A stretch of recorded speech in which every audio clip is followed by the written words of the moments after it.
Hey, it's Seth. Last night in Bareilly, India, several families were able to stay up late after the sunset safely using solar lanterns to do housework, to study, to read.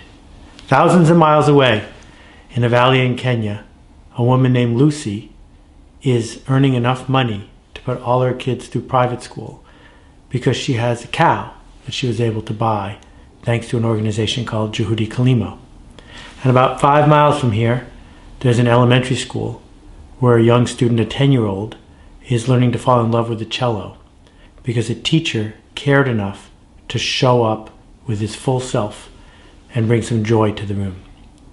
All three examples are stories about leadership. And this is a program about leadership. Leadership is not management. That's the first of the 9 things I came to talk to you about today. Management is something most of us understand. What it is to be managed is to have a boss tell us what to do. That management succeeds when they get people to do what they did yesterday faster and cheaper and maybe a little better.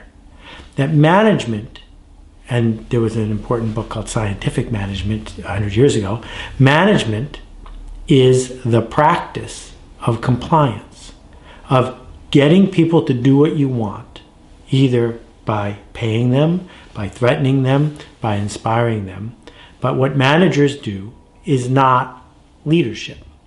Leadership is totally different, and leadership is a choice. Leadership is what we call it when someone steps up and causes a change to happen. A change that might not work. A change to our culture, to the person we're dealing with, to the environment. And they need other people to help them make that change. So if you're doing it all by yourself, it's not leadership. It's important, but it's not leadership. Leadership is what we call it when you need to enroll other people in where you are going and get them to help you explore the fringes and the edges of what is possible to make a change occur that wouldn't have happened if you weren't leading. So as you can guess, this is super important. It's buried and built deep into our culture, that all of the things around us, the things we use, the civil rights we enjoy, the life we live, is due to someone being a leader. So that's where we have to start. We have to start with this.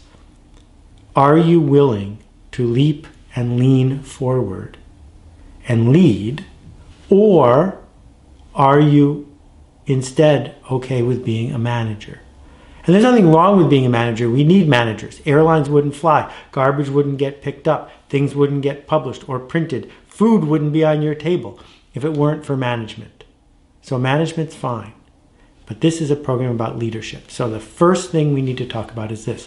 Do you want to be a leader? And if so, what is the change you are trying to make?